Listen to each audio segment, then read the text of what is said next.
Oui, nous allons étudier ensemble le numéro 6 de la page 103 du Myriade, car c'est un peu difficile de retrouver les réponses à ce type de questions.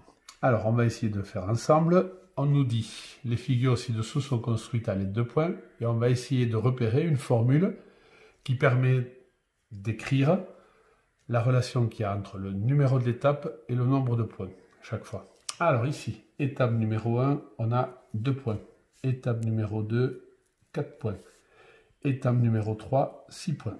Alors il s'agit de trouver le calcul qui relie le numéro d'étape avec le nombre de points à chaque étape.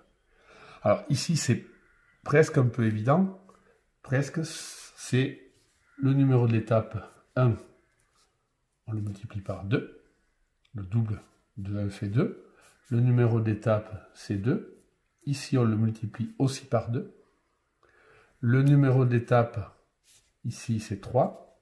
Et pour trouver le nombre de points, on multiplie 3 par 2. Donc, dans cette configuration-ci, la formule qui nous permettrait de trouver le nombre de points correspondant à une étape n, ce serait le numéro de l'étape n qu'on multiplierait par 2.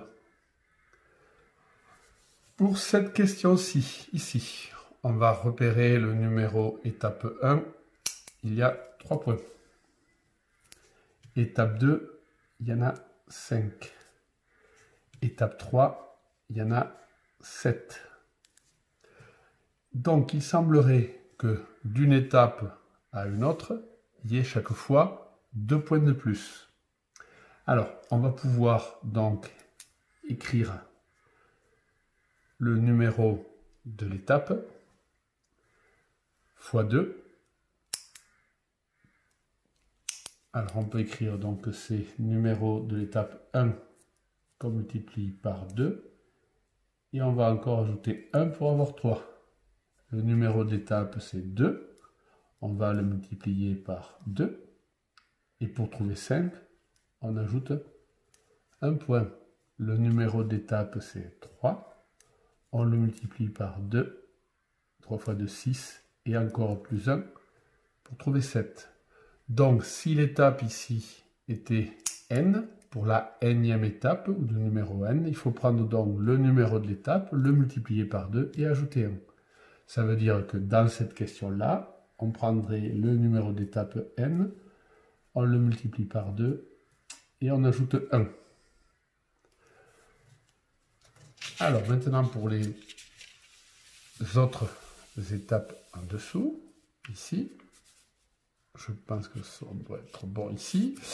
Alors, de nouveau, on va comptabiliser le nombre de points ici. À l'étape 1, il y en a 2. À l'étape 2, il y en a 5. À l'étape 3, il y en a 8. Alors, donc ici, chaque fois, on voit que d'une étape à la suivante, on rajoute 3. 3 points à chaque fois. Donc, il doit y avoir une relation avec 3 fois le numéro d'étape. On va reprendre ça. Donc, si on prend l'étape 1 fois 3, ça donne 3. Pour retrouver les 2 qui sont là, on va enlever 1. On va voir si ça marche avec les autres étapes. Pour trouver 5, on prend le numéro d'étape, c'est 2. On le multiplie par 3. 2 fois 3, 6. Et pour trouver 5, on enlève 1. Pour avoir la relation avec l'étape 3, on prend le numéro d'étape 3. On multiplie par 3, 9. Et il faut encore enlever 1 pour retrouver les 8. Donc, il semblerait de nouveau que ici, si l'on était à l'étape n, on ferait donc le calcul, je ne sais pas où l'écrire, je vais l'écrire ici, n numéro d'étape fois 3 moins 1. Ce serait donc la formule qui serait utilisée pour calculer. On va faire le dernier calcul qui est là. Donc, à l'étape 1, on trouve 5 points. À l'étape 2, il y a les 5 plus 4, ça fait 9. À l'étape 3, il y a les 9 plus 4 points, ça fait 13. Donc, de nouveau, il semblerait qu'il y ait 4 d'écart. Et ça nous amènerait à dire, on prend le numéro d'étape 1, on le multiplie par 4, 1 fois 4, 4, et il faut ajouter 1 pour trouver 5. Si, ça marcherait comme ça. On va voir, on prend le numéro de l'étape 2, on multiplie de nouveau par 4, 2 fois 4, 8, il faut encore ajouter 1 pour trouver 9. À l'étape 3, on prend le numéro de l'étape 3 qu'on multiplie par 4, et pour arriver à 13, on ajoute encore 1.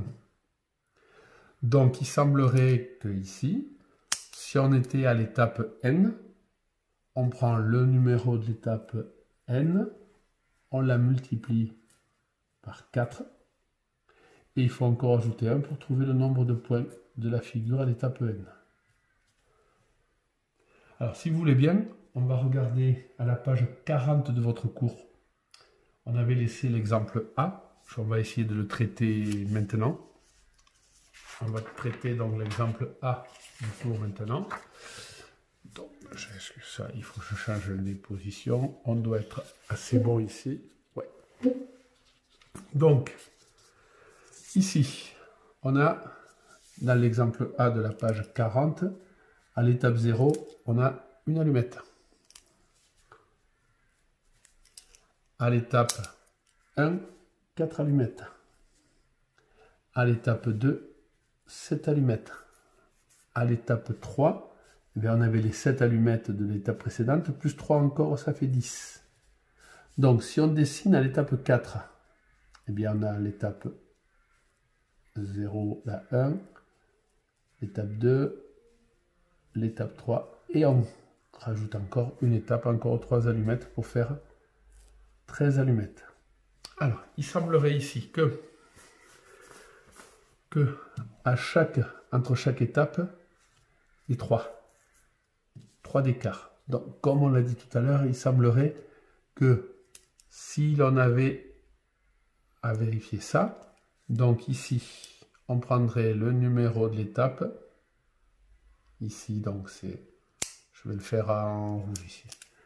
On prendrait le numéro d'étape, ici c'est 0, fois 3, pardon, c'est combien d'écart on a dit 3, pardon, 0 fois 3 plus 1, on trouve bien, ici,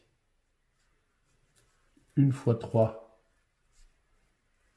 plus 1, ça fait bien les 4 qui sont là, on prend le numéro d'étape ici, la 2 fois 3, 6 plus 1 pour retrouver les 7 allumettes. À l'étape 3, on fait 3 fois 3 plus 1, on trouve bien les 10 allumettes. Et à l'étape 4, on prendrait le numéro de l'étape, comme multiplié par 3, ça fait 12, plus 1,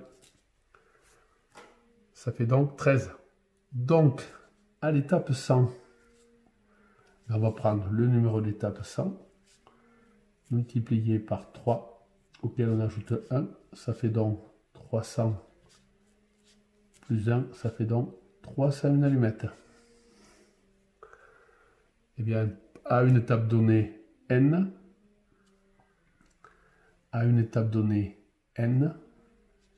on va faire donc n fois 3 plus 1.